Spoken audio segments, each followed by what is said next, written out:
In Japan, selling uncertified telecommunication product is not just a fine, it's a criminal offense, imprisonment included.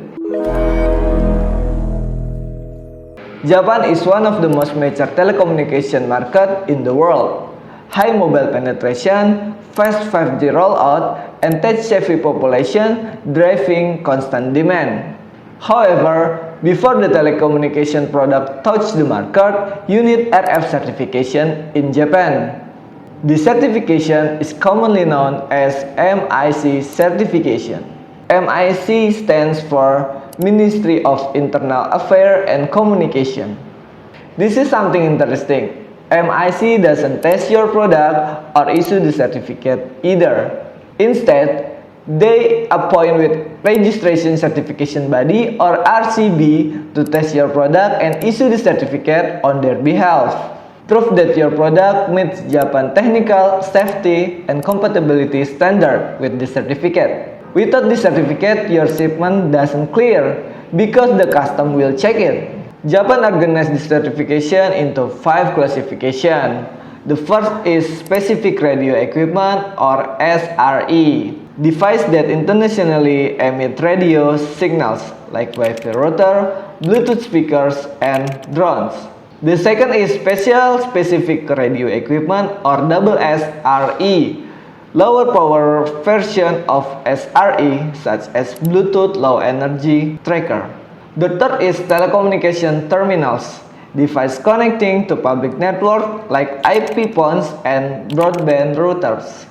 The fourth is high frequency devices or HFD, high frequency device used in industry or medicine like microwave ovens and RF welders.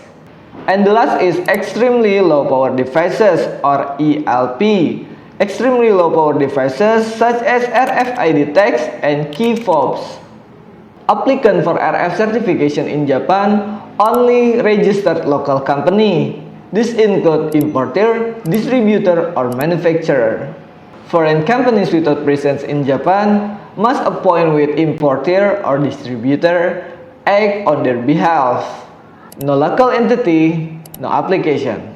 That's simple. Here's the thing about Japan. There's no paperwork as a shortcut pathway. Local testing is the only path forward. Your product will be tested for radio frequency performance, electromagnetic compatibility, and safety depending on the type of the device. For local testing, most products only need one standard sample. However, some require additional unit with special configuration. Your RCB will guide you on this. Alongside testing, you'll need to prepare a few documents. The test report, a Japanese language user manual, antenna specification, a component layout diagram, a part list with a circuit diagram, a block diagram, and internal and external photographs.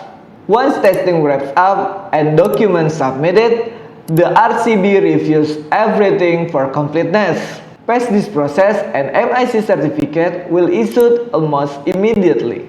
From testing to certificate, the entire process takes about 3 to 4 weeks. That's actually faster than many countries that also require local testing. Here's the best part, MIC certificate never expires as long as you don't modify RF specification.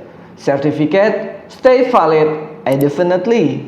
Every certified device must carry a baud compliance label, placed somewhere visible and easy to find. Too small for a label, you can place it at the manual instead or use an e-label but only with MIC permission. There are 2 categories label requirements for RF certification in Japan.